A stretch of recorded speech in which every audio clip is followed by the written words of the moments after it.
Зелето е невероятен зеленчук. Нискокалоричен, но изключително богат на фибри, антиоксиданти, витамин С, А, Е, както и витамини от група Б.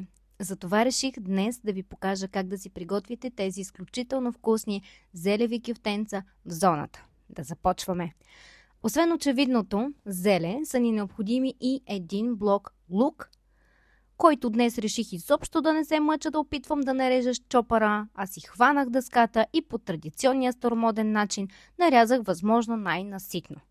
Един блок моркови, около 130 грама и разбира се един блок зеле, който е 300 грама.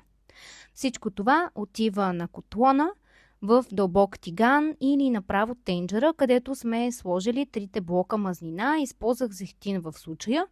Посоляваме и оставяме да се задушава, покривайки го с капак, тава, друг тиган, тетрадките по математика на децата или каквото друго ви е под ръка. Докато зелето и останалите зеленчуци се задушават, е време да се погрижим и за 3 блока протеин.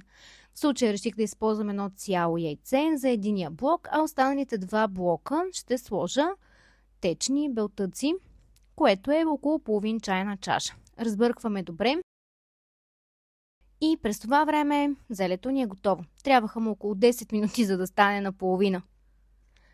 Изваждаме го в купа и го оставяме да се охлади добре, преди да добавим белтъците.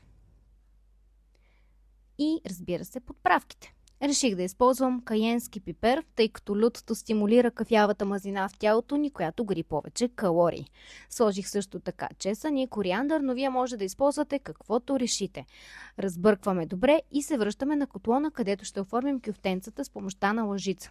И да, няма да спечелят Мастършеф или Мис Америка, но със сигурност ще спечелят сърцата ви, защото са добра добавка към различни видове месо, а с подходящия млечен сос ще се превърнат в темата на вечерта. И вуаля!